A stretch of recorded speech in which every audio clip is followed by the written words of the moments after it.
Hello friends, welcome to iExambi. Today's article is Faking Danger. So it is about the misuse of sedition law to suppress inconvenient reports. Writer in this article talks about the freedom of press and also freedom of speech. But before we discuss this article, I would like to share two information with you which is important for your general awareness. So first is World Press Freedom Day. Every year it is celebrated on 3rd May, and for this year, for 2020, the theme was journalism without fear or favor. Okay, so you must know this and you should remember this because it is important for your general awareness paper. World Press Freedom Day, 3rd May every year, and this year's theme was journalism without fear or favor. Second point is in Press Freedom Index, India's position is 142, 142nd in 2020, and in 2019 it was 140th.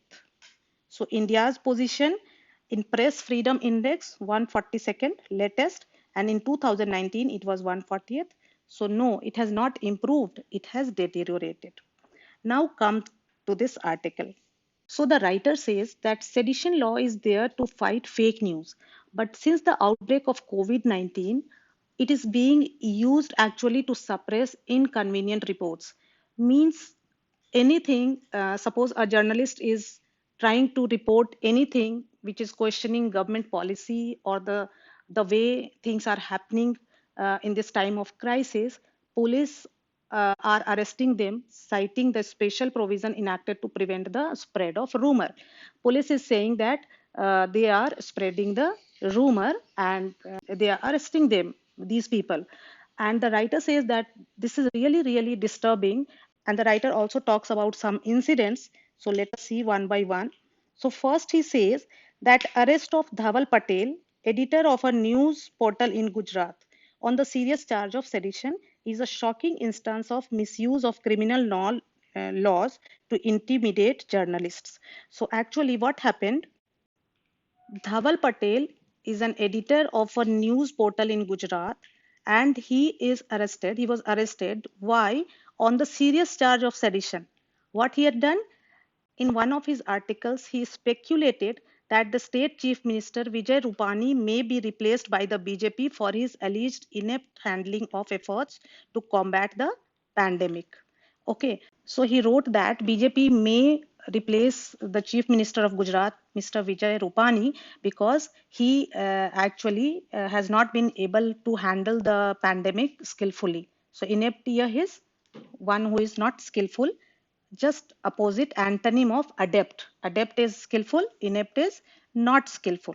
The report had even named a possible successor. It is befuddling how such a report could amount to sedition, regardless of whether the speculation is true. So befuddling here is confusing. So he says, regardless of whether the speculation is true or not, but it is really confusing that how such a report could amount to sedition. He has only speculated and he has written that he may be. Second thing he says, oftentimes the source of such speculation is a disgruntled section of the ruling party itself, and it is excessive to punish reportage with inadequate verification with arrest and prosecution for sedition. And he further adds that many times source of such information for the reporters are disgruntled section of the ruling party. Disgruntled means here unsatisfied. So somebody who is not very satisfied with the party, they themselves actually share such kind of information with the reporters. So this punishment is actually not justified. Mr. Patel has also been charged under Section 54 of the Disaster Management Act for allegedly spreading panic through a false alarm concerning a disaster. So he has been charged under sedition law also and under Disaster Management Act also. And why? For spreading panic. So because what he is speculating is a rumor and can ultimately spread panic concerning the disaster. So this was one incident. The second one is in Andaman, one reporter has posted on his social media post that in Andaman, even a person, if he is talking over phone to a COVID-19 positive patient, he has to be in quarantine. So because of this post, that reporter was arrested. Then this was in Andaman. In Coimbatore, police arrested a news portal founder following a report on alleged corruption in food distribution as part of the local administration's efforts to handle the fallout of the pandemic. So, in Coimbatore, a reporter actually alleged that there is corruption in food distribution. So they should investigate why they should arrest somebody, one who is questioning. Might be corruption is there. It is not a very uh, rare kind of thing in India. In Delhi, a reporter was summoned in response to a report that claimed that an audio clip purportedly containing a speech by the head of the Tablighi Jamaat was doctored. So in Delhi also, one reporter said that what the head of the Tablighi Jamaat was saying was actually that audio clip was doctored, and then he was also arrested. While asking a journalist to join the investigation may not by itself be illegal, the police should not use the power of summons to intimidate reporters or extract details of the source.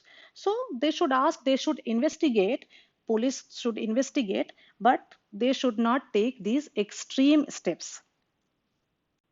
Then he says about the section 54 that section 54 only penalizes the spreading of panic relating to the severity or magnitude of a disaster, claiming falsely. For instance, so he is giving an example also that suppose somebody spreads the rumor that a dam had breached and does not extend to mere incorrect reporting. So for incorrect reporting, investigation should be there, they should be questioned, but they should not be penalized under this section 54. In normal circumstances, the authorities ought to be content with getting their version or response to be carried by the news outlets concerned and not seek to use the pandemic as an excuse to curb inconvenient reporting. So, this was all in the article. Now, one question for you. You have to write in the comment section that what was the theme of the World Press Freedom Day 2020? And also we'll see meaning of some words which were used in this article, and since you have seen it in the context, you will not forget this. Quickly we'll see these words. So egregious, shocking, something shocking. Intimidate, to frighten somebody, to make them do what you want him to do. So here police is actually arresting the reporters so that nobody dare to report such things. Disgruntled, unsatisfied. Befuddling is confusing. Inept, not skillful. Antonym is adept, which is skillful. Fall back upon, when you use something when all other things have failed, that is fall back upon. So write in your comment section the question I have asked you about the theme of World Press Freedom Day. Thank you, friends. Thanks for watching.